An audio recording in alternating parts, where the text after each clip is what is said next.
The sound of Aaron Johnson's fingertips accurately tapping the calculator keys echoed in her small home office. As a single mother, she glanced at the clock while making final adjustments to a client's year-end financial statement. She had to pick up her son Noah from school in 30 minutes. "Mom, aren't you done yet?" 10-year-old Noah peeked into the room. His bright brown hair and big blue eyes resembled his father's. Erin smiled and picked up her coffee mug. "I'll be done soon." "Did you finish your homework?" Noah nodded and showed her the paper in his hand.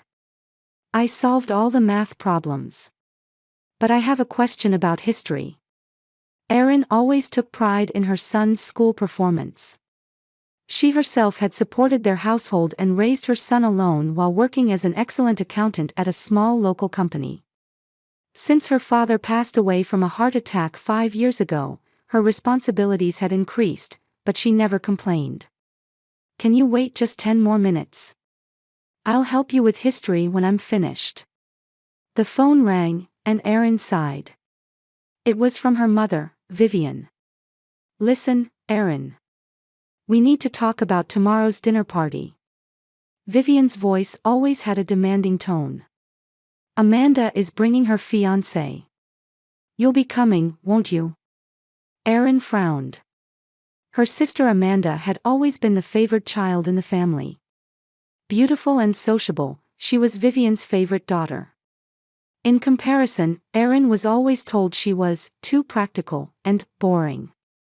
"Of course I'll come, Mom. I'll bring Noah too." On the other end of the line, she heard her mother sigh. "Well, I suppose that's fine. But make sure he behaves himself. Don't let him ruin Amanda's special day."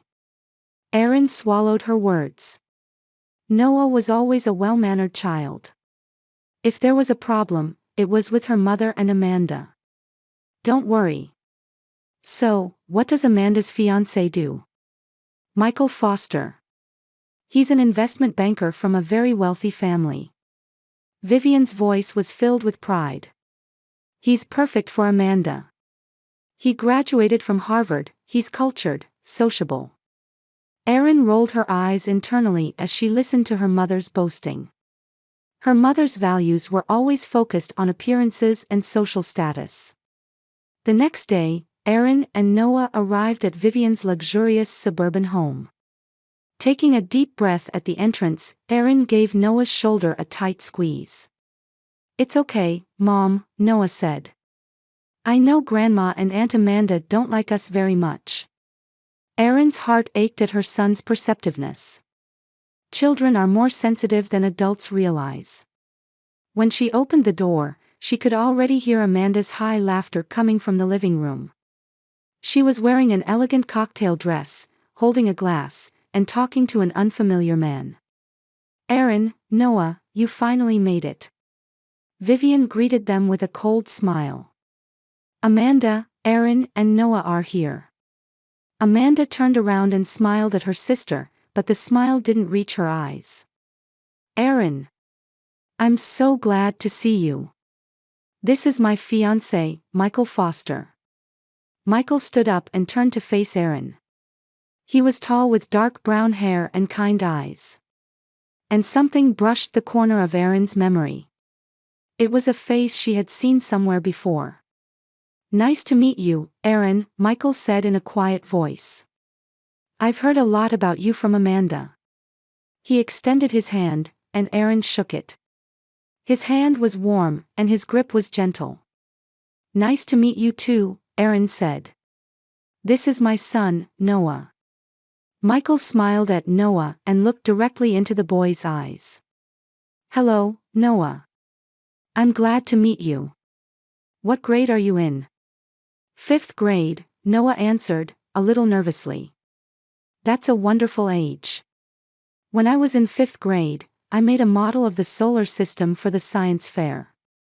Michael's voice was gentle, and he seemed used to talking with children. Amanda cleared her throat disapprovingly. "Michael, could you pour me some wine?" Erin had a good impression of Michael. He seemed mild-mannered and thoughtful. It was surprising that he was engaged to someone with a self-centered personality like Amanda. During dinner, Vivian and Amanda talked endlessly about wedding preparations.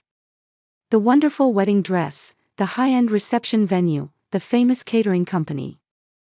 Erin's opinion was never sought even once. "Erin, you don't need to worry about the dress since you're not a bridesmaid," Amanda said abruptly. Erin looked up in surprise. "I'm not a bridesmaid. I'm sorry, but we haven't been very close for a long time, have we?" Amanda's voice was filled with fake sadness. "Besides, you must be busy.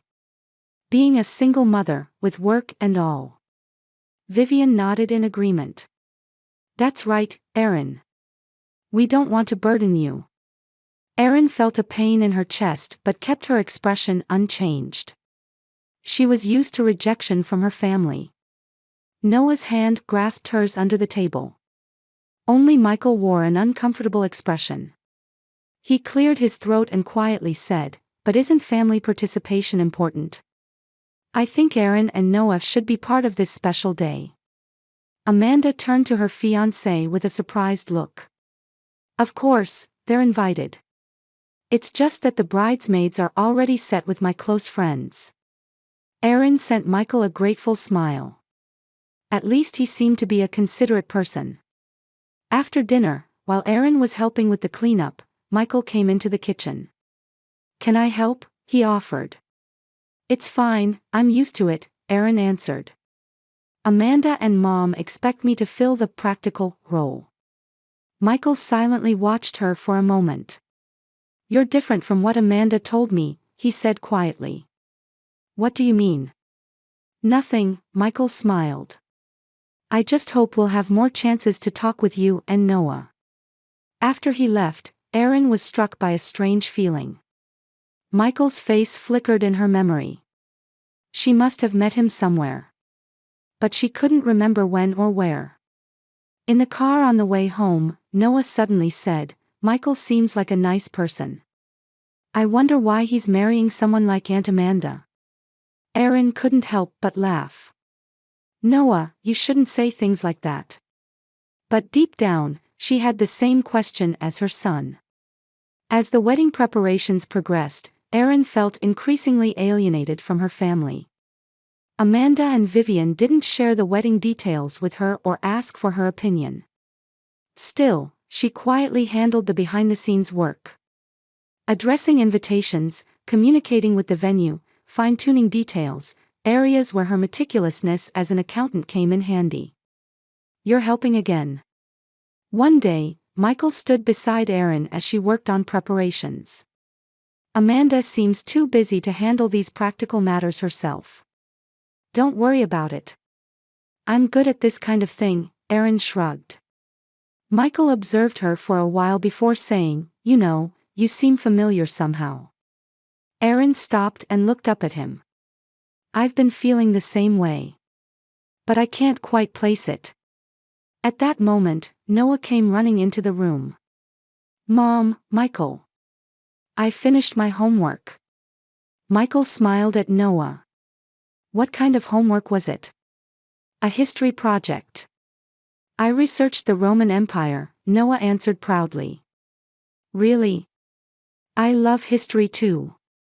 Michael sat down next to the boy and showed interest in his project.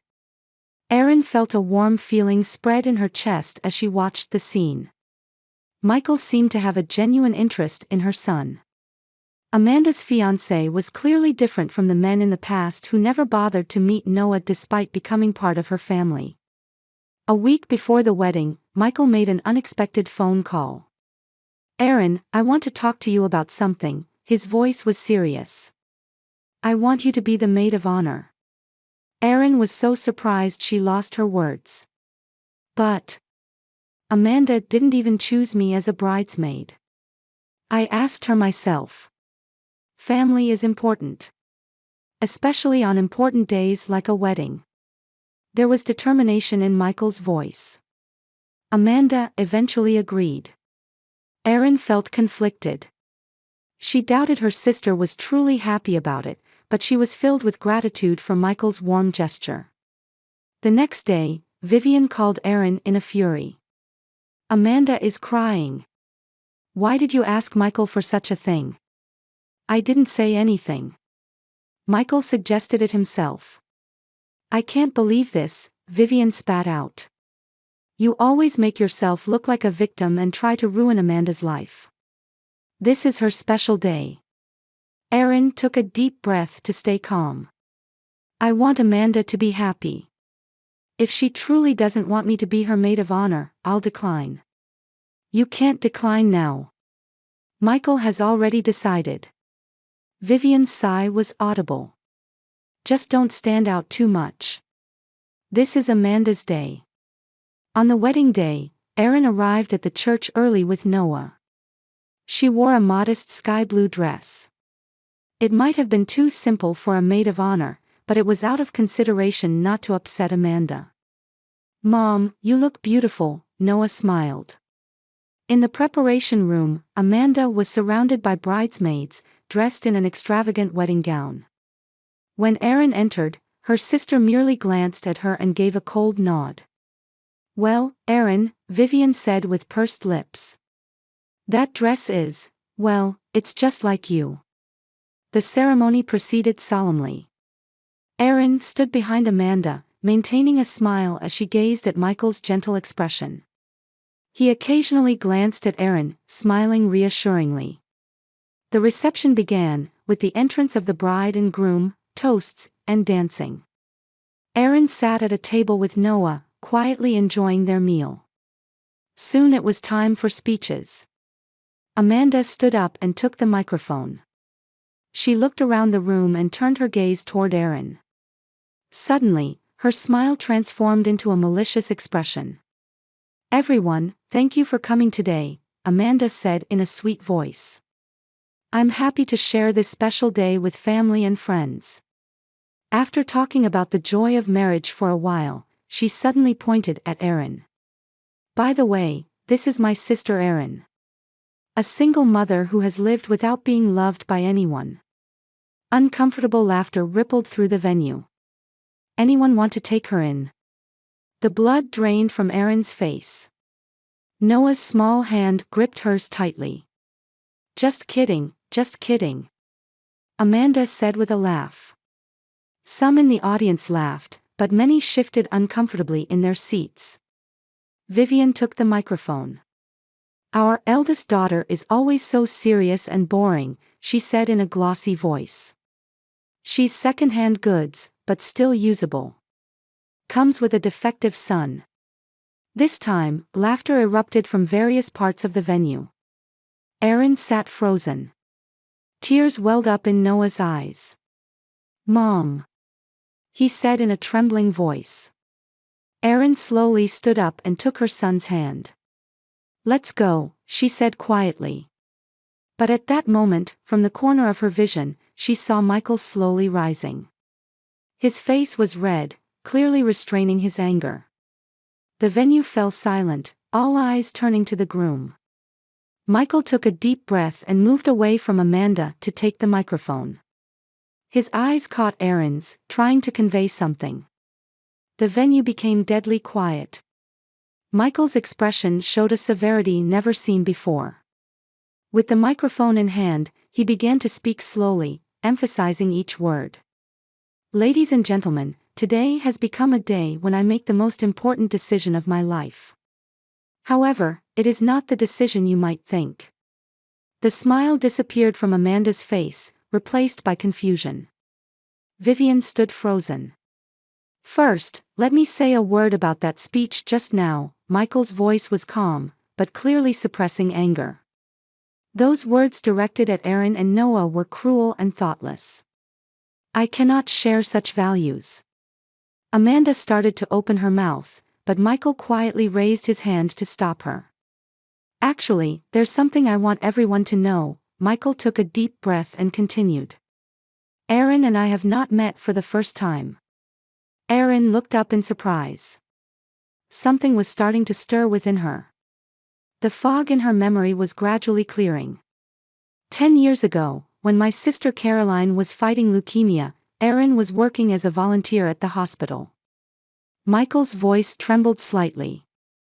I was 22 then, and I was saved by the kindness and strength of Aaron, who was 25 at the time. During the last few months of Caroline's life, Aaron continued to support her and our family. Hot tears welled up in Aaron's eyes. Caroline Foster. Of course, she remembered her. A young woman diagnosed with leukemia in her mid-20s. Aaron herself had experienced the same illness when she was young, and after recovery, she had started volunteering at the hospital as a way to give back. Even after Caroline passed away, Aaron continued to care about our family, Michael continued. After my sister's death, it took me a long time to recover from the deep sadness. He choked on his words for a moment, then began speaking again. Then 3 years ago, I met Amanda at a party. I was attracted to her brightness and sociability. I didn't learn that Amanda was Aaron's sister until after we started dating. Michael's eyes turned to Amanda, and his expression mixed with sadness and disappointment. The stories I heard about Aaron from her, looking back now, were all filled with prejudice. But I wanted to believe people could change. Amanda's face began to contort with anger. Vivian had collapsed into a chair. After our engagement, I began to notice Amanda's true nature, Michael quietly continued. I was particularly shocked when I first saw Noah. He was the little boy who occasionally came to Caroline's hospital room. Aaron gazed at Noah. Her son, who was 5 at the time, sometimes accompanied her hospital volunteering. He would give handmade cards to the sick people, brightening the hospital rooms with his genuine smile. 10 years ago, Noah was just a 5-year-old child, but he had a special talent for making my sister smile. Michael's voice softened. When I learned he was Aaron's son, I felt it was destiny. Noah's eyes widened. I remember. I gave that lady a crayon drawing. Michael smiled. That's right, Noah. Caroline treasured your drawings until the very end. Michael's expression tightened again. During our engagement, I had doubts about Amanda's and Vivian's cold and self-centered personalities. Especially their attitude toward Aaron and Noah. But I was hoping they would change. Today's speech has completely shattered that hope. Michael slowly removed his wedding ring. Gasps of surprise rose from the audience. Today, I'm canceling this marriage, he said quietly but firmly. 10 years ago, Caroline's last words to me were that real family respects and supports each other. Amanda and Vivian, you are living contrary to that teaching. Amanda suddenly screamed. This is a joke, right? Michael, what are you saying? This is no joke, Michael said quietly. I'm doing the right thing now. He walked over to Aaron and Noah. I've been searching for a long time. For the kind soul I met at that hospital. He extended his hand to Aaron. Let's leave together. Aaron wiped away the tears streaming down her cheeks and took Michael's trembling hand.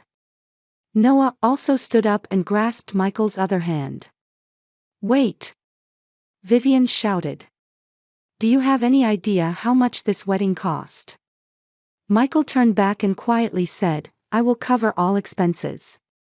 Please send the bills to my office. As the three of them left the venue, Michael respectfully bowed his head to the priest. I'm sorry for the disturbance. In the bright sunshine outside, Erin felt like she could breathe freely for the first time. I can't believe it. She whispered. You really don't remember Caroline? Michael gently asked. Erin closed her eyes, tracing her memories. I can't forget her smile. Especially during those last few weeks, when the pain was severe, she was always positive. Erin's voice trembled. But honestly, I didn't remember much about you. Back then, I was interacting with so many patients. I always remembered you, Michael said quietly. How much you devoted yourself to others, how strong and kind you were. After my sister passed away, I tried to find you, but I didn't know your contact information. Noah looked up at the two of them and asked, "What are we going to do now?" Michael placed his hand on the boy's shoulder. "How about we have a quiet meal somewhere? And, let's talk about what happens next." Erin smiled. In her heart, a door that had been closed for a long time was slowly beginning to open. As Michael's Lexus pulled out of the church parking lot, angry shouts could be heard from behind. In the rearview mirror was the image of Amanda running with her wedding dress hitched up. Her makeup was smeared with tears, and her once perfect hairstyle was disheveled. Vivian was also chasing after her daughter, out of breath. "Michael! Come back!" Amanda's screams reached inside the car. Michael sighed deeply and looked at Erin. "Are you okay?" Erin exhaled shakily as she looked out the window at the chaotic wedding venue. Guests were confused, whispering to each other, and some were taking photos with their mobile phones. Amanda's friends were surrounding Vivian, trying to calm her down. "I don't know," Erin answered honestly. "But I want to leave this place with Noah." Noah was quiet in the back seat, but his eyes still showed traces of tears. "Mom, are you okay?" he asked in a small voice. Erin turned back and smiled at her son. "I'm fine, Noah. We're together." Michael parked the car at a small restaurant along the coast. From the terrace seats, they could see the calm sea, and the evening sky was tinged with gold. The three sat in silence for a while, staring at their menus. There were too many emotions to put into words. "I'm sorry," Michael broke the silence, "for creating this situation." Erin shook her head. "You have nothing to apologize for. Rather, thank you for protecting us." She turned her gaze to her son. "Especially Noah." "I'm fine," Noah said. His voice was trying to be strong, but his small hands were visibly shaking. "I know what Grandma and Aunt Amanda said isn't true." Michael gently placed his hand on Noah's shoulder. "You're a special child, Noah. Do you know how much Caroline looked forward to your visits? She called you her little son." Noah's face brightened. "Really?" "Yes, it's true," Erin also smiled. "Caroline's face always lit up when you came." Their food was served. Erin ate with a sense of security she hadn't felt in a long time. Michael's quiet presence was strangely comforting. "Michael, tell me," Erin hesitantly asked. "Why did you get engaged to Amanda? Did you really love her?" Michael thought for a moment before answering honestly. "At first, I was attracted to her brightness. After losing Caroline, my world had sunk into darkness. Amanda was full of energy, and being with her made everything around me seem brighter." He continued, turning his water glass. "And when I learned she was your sister, I felt something like fate. Even if I couldn't remember you, maybe I felt some connection." Michael smiled ruefully. "But as time passed, I realized Amanda's brightness was superficial. She constantly sought attention and lacked compassion. Especially toward her family. Yet you still plan to marry her?" Erin asked curiously. Michael shrugged embarrassedly. "I believed people could change. I tried to see her good side. And..." He hesitated. "And..." To be honest, it was difficult to change a decision once made. The expectations from others were also high. Michael looked up and gazed at Erin. "But today, seeing you and Noah treated that way, I couldn't ignore it anymore. I had to follow my true feelings." His mobile phone rang, and Amanda's name appeared on the screen. Michael sighed and ignored the call. But it soon started ringing again. "Maybe you should answer it," Erin suggested. Michael reluctantly answered the phone. Amanda's shouting voice leaked from the speaker. Erin and Noah tried to focus on their meal, but they could hear Amanda's fierce accusations. Michael responded in a calm voice, though occasionally showing a tired expression. Amanda, I've made my decision, he finally said firmly. Let's talk through lawyers tomorrow. Don't contact me again tonight. After hanging up, a heavy silence fell. Sorry, Michael said apologetically. Erin shook her head. Don't apologize. This situation is complicated, isn't it? Where are we now? Noah suddenly asked. The adults exchanged smiles at his innocent question. Now? Michael considered. Maybe at the beginning of a new path. After dinner, Michael drove Erin and Noah home. Stopping the car in front of the apartment, he walked with Erin to the entrance. Thank you for everything today, Erin said quietly. The moonlight dyed her hair silver. Thank you too, Michael looked straight into her eyes. Can I see you again tomorrow? The three of us. Erin smiled. Yes, of course.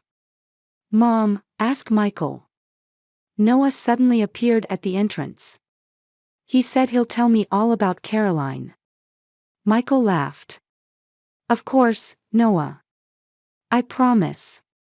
Erin stood at the entrance, watching Michael return to his car.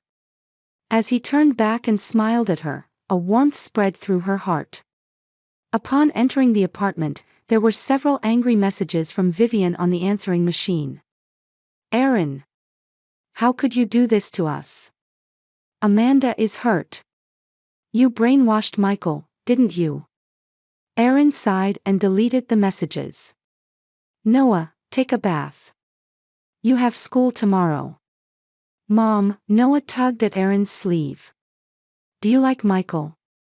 Erin was surprised by her son's straightforward question. I don't know him well yet, Noah.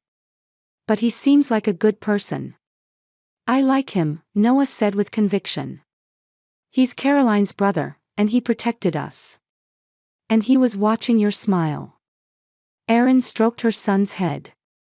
You're very observant. That night, after Noah had gone to bed, Erin was looking out the living room window. There was a mixture of confusion and hope in her heart. Her cell phone rang with a message from Michael. Did you get home safely? Is Noah okay? Erin smiled as she replied, We're both fine. Thank you. A reply came immediately. I'm glad. Good night, Erin. How about coffee after you drop Noah off at school tomorrow? Erin felt her heart beat faster. Yes, that would be nice. Good night, Michael. She held her phone to her chest and exhaled deeply. The family rift, the wedding chaos, and this unexpected reunion. Everything was unfolding rapidly. But strangely, a peace she hadn't felt in a long time filled her heart. 1 year later in autumn, with the beautiful maple leaves changing color, Erin was hanging the sign for her new accounting office in Maple Park. The words, Johnson Financial Services, gleamed in the morning light. The small business she had started with Michael's encouragement and support had gained a local reputation in just a few months. Mom, hurry up. We'll be late for school. Noah called out energetically. Now 11 years old, he had grown taller and wore a confident expression. Selected as captain of the soccer team, he was now popular at school. I'm coming. Erin smiled at him. The changes in life were evident in her as well. Her shoulder-length hair had regained a healthy shine, and there was a light of confidence in her eyes. I'll drive him, Michael poked his head out from the entrance of their new home. Since last Christmas, the three had been living together. They weren't engaged yet, but their bond deepened day by day. But don't you have an important meeting today? Erin asked worriedly. Michael shrugged. Being 30 minutes late won't end the world. It's Noah's important day. They stopped by a small cemetery in the center of the city. After placing fresh flowers on Caroline's grave, the three quietly put their hands together. I kept my promise, sis, Michael whispered softly. Erin held his hand, and Noah placed a small stone on the gravestone. It was a special custom between Caroline and Noah. I still feel like she's watching over us, Noah said quietly. Erin leaned against Michael, resting her head on his shoulder. Thank you, Caroline, she said in her heart. A few miles away, Amanda was packing her belongings from her luxury apartment. After the wedding scandal, she had gradually become estranged from society, and her former friends had drifted away. Especially after Vivian tried to file a lawsuit, even after Michael had paid for all the wedding expenses, she lost her last supporters. Amanda was preparing to move to a small apartment.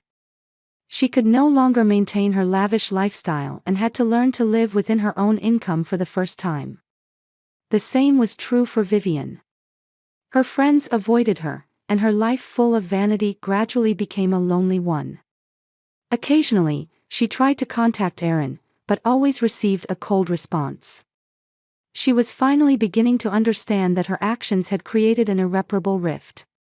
On Christmas Eve evening, Erin, Michael, and Noah were relaxing in front of the fireplace.